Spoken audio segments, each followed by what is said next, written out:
कुछ लोग सार शब्द के नाम के ऊपर लोगों को बहकाते रहते हैं, जो शायद ही सार शब्द को पहचानते हों, जानते हों, लेकिन सार शब्द को जो जानने वाले हैं वो लोगों को मार्ग दिखाते हैं, सत्य के मार्ग पर चलते हैं, अनुभव सिखाते हैं, अनुभव करते हैं। वो लोगों को बेवकूफ़ नहीं बनाते और इधर उधर की बातें कह करके उनको उलझाते नहीं हैं। साफ साफ शब्दों में बिल्कुल उनकी बुद्धि तक ये शब्द पहुंचा देते हैं कि ध्यान मात्र से उनका कितना बड़ा कल्याण हो सकता है, कितनी चढ़ाई हो सकती है, उस परमात्मा की कितनी कृपा हो सकती है। आप जब इस लाभ के बारे में सोचोगे, विचार करना कभी उस शब्द के आगे, जब सब कुछ ही फीका है, ये ब्रह्मांड ही उस शब्द के आगे फीका, तो उसमें कितना अनंत अनंत ताकत होगी। जो सबका सार है, सब गुरुओं का, हमारा नहीं, जितने भी आज तक गुरु हुए, जितने भी आज तक अवतार हुए, जितने भी ऋषि महर्षि हुए, जितने भी पीर पैगंबर, जितने भी किसी भी धर्म मजहब में कोई भी हुआ हो, सबको सार शब्द के बिना चढ़ाई नहीं होती। मैं देखता हूँ जो बड़े बड़े जिनके नाम हैं उनको सार शब्द की पहचान नहीं है, वहाँ तक उनकी चढ़ाई नहीं है, और हम अटके हुए हैं और भटके हुए हैं कि किस प्रकार से हम ऊपर उठे, कौन सा ऐसा मार्ग है, ना हमें मार्ग का पता।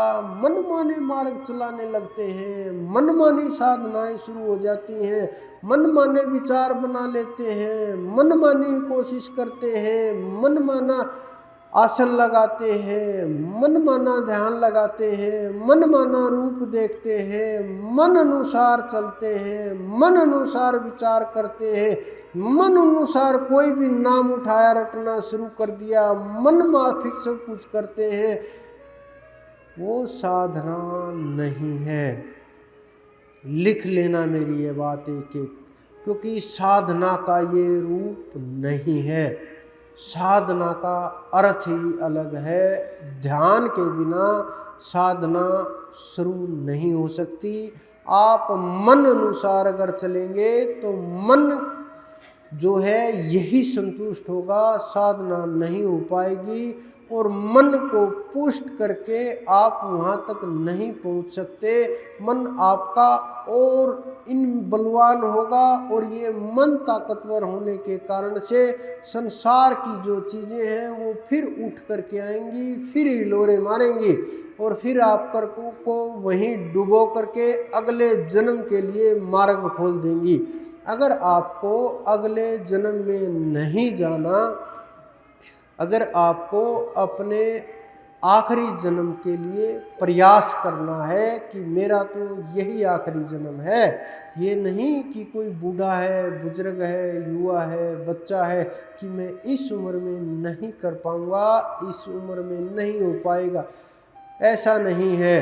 उन्होंने गीता के अंदर एक एक शब्द का वर्णन किया है कि कोई भी किसी भी आयु में प्राप्त कर सकता है, कभी भी प्राप्त कर सकता है, बस अंदर में पाने की चाहत हो, अंदर में प्रेम इतना मजबूत हो, भाव इतना मजबूत हो, लगन इतनी मजबूत हो, कुछ भी कर गुजरने की अंदर में ताकत हो, और इतनी चाहत हो, जीव छटपटाने लगे, कोई भी नहीं रोक सकता।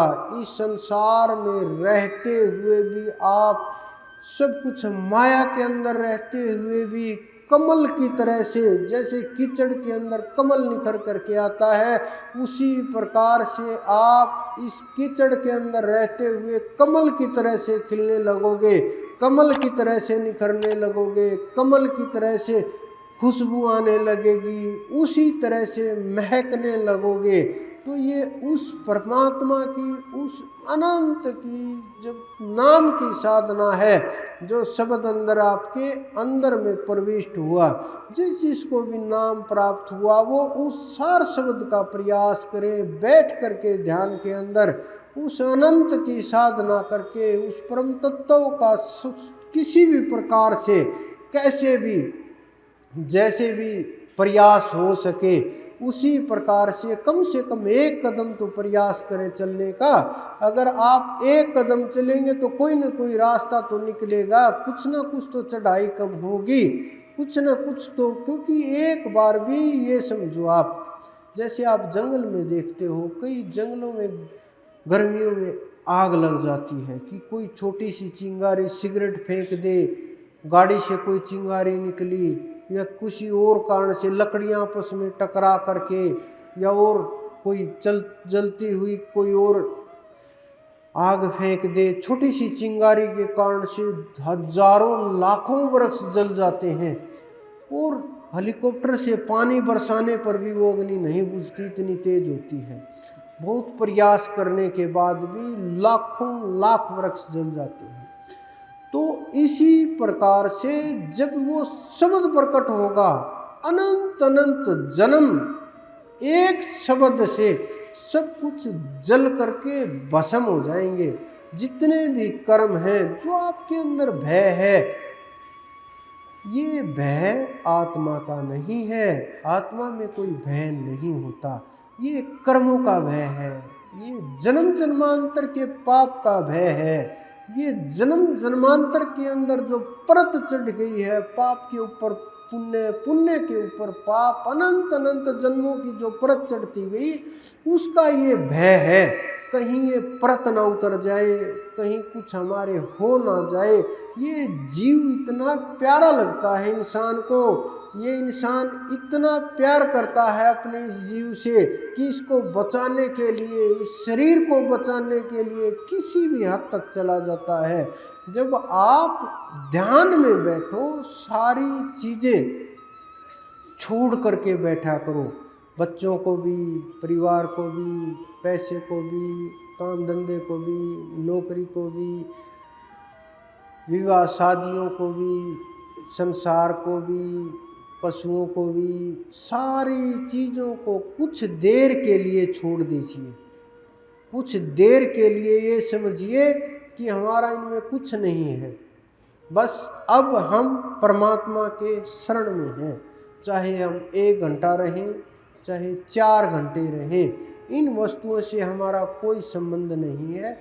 उनसे सबसे संबंध तोड़ करके बैठिए कुछ देर के लिए।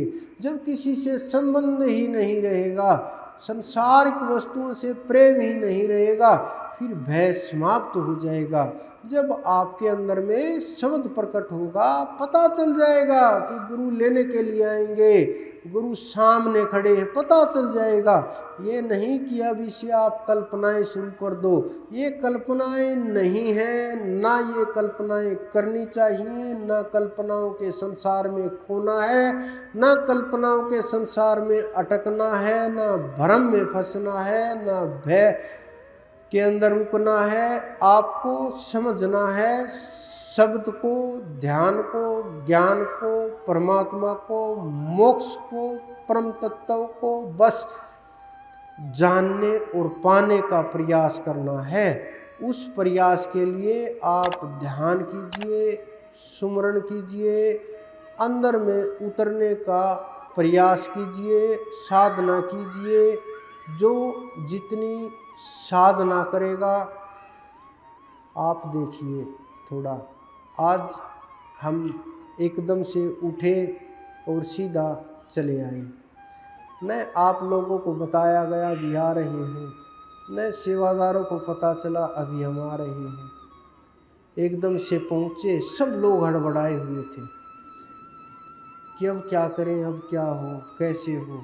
माइक वाला भी हड़बड़ा गया, बहुत देर में सेट हुआ। इसी प्रकार से काल एकदम से झपट्टी मारता है चारों तरफ से, और जब वो झपट्टा मारता है तो सब जीव घबरा जाते हैं, हड़बड़ा जाते हैं। अगर हमने पहले से तैयारी कर रखी हो, पहले से अपना स्थान ग्रहण कर रखा हो, पहले से हम पूरी तरह से दिमागी रूप से तैयार हो कि हमें ये करना है, यहाँ बैठना है, यहाँ जाना है, ऐसे करना है, सब कुछ तैयार हो कि कभी भी आओ, कभी भी ले जाओ। कुछ लोग पूरी तरह से तैयार बैठे थे कि कभी भी आ जाएं, उन्हें तो बस ये हुआ कि आज सही हुआ।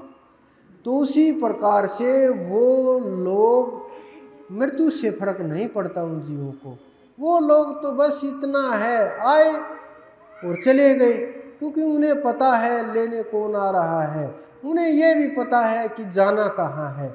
जब जीव को ये पता चल जाए कि हमें तो अपने घर में जाना है और असली घर हमारा वही है और वहीं हमें पहुंचना है, वही सत्य है, आज नहीं जाएंगे तो फिर पीछे रह जाएंगे, उन्हें दुख नहीं होता ना संसार छोड़ने का ना घर छोड़, क्योंकि छोटे घर को छोड़ करके जब हम विशाल घर में जाते हैं, राजमहल में जाते हैं, तो फिर वो भूल जाते हैं उन चीज़ों को। तो उसी प्रकार से जब हम उस अनंत नूरी महल में जाएंगे, नूरी दरबार में जाएंगे, उस अनंत के पास जाएंगे, तो हमें कुछ भी दुख और दुविधा, किसी भी प्रकार की परेशानी किसी को नहीं आएगी। लेकिन अगर हम अपनी ड्यूटी के ऊपर, अपने काम के ऊपर पाबंद नहीं होंगे, अगर हम अपने काम को लगन पूर्वक, मेहनत पूर्वक नहीं कर पाएंगे, जो परमात्मा ने सेवा दे रखी है, जो गुरु ने सेवा दे रखी है, अगर हम उसमें कोताही बरतेंगे, तो फिर भय और भ्रम की स्थिति हर जगह हड़बड़ाहट ही रहेगी। तो आप ध्यान कीजिए, उस परमात्मा का नाम रटिए, उसकी ओर आगे बढ़िए। जो जितना प्रयास करेगा, मुक्ति आपका रास्ता देख रही है, आपको मुक्ति का रास्ता ढूंढने की आवश्यकता नहीं है, आपको भजन की आवश्यकता है। छोटी मोटी वस्तुएं इंतजार नहीं कर रही कि 2-4 10 लाख, 2-4 50-100 करोड़ रुपए आ जाए, इतनी छोटी छोटी चीज़ें इंतज़ार नहीं कर रही। अगर ये चाहिए ये भी मिल जाएंगी, कोई अच्छा ये भी दे देंगे सब कुछ, लेकिन जो आपका इंतज़ार कर रहे हैं वो चीज़ें, वो मुक्ति है जो आपका इंतज़ार कर रही है, जो आपको वहाँ तक ले करके जाएगी। आप अपने आप को एक बार जीवन मुक्त कर लें, फिर जो मर्जी करते रहना, ना आपको कोई रोकने वाला होगा, न ऊपर वाला कोई परेशानी होगी, न इस जीवन में होगी न अगले जीवन में। तो इसलिए आप ध्यान कीजिए, सुमरण कीजिए, प्रयास कीजिए। अगला जो सत्संग का प्रोग्राम है वो 13 तारीख का होगा, और तब तक आप साधना कीजिए। हर बार कुछ न कुछ परिवर्तन हो रहा है, ज़्यादा नहीं तो कुछ 2-4 लोग तो प्रयास कर रहे हैं कि हमने कुछ बदलाव किया, साधना की। तो जितना भी प्रयास करोगे, मुक्ति आपके उतने ही करीब आते जाएगी। आप सबके अंदर विराजमान उस परमपिता परमेश्वर, मेरे गुरु, मेरे इष्ट को मेरा बार बार प्रणाम।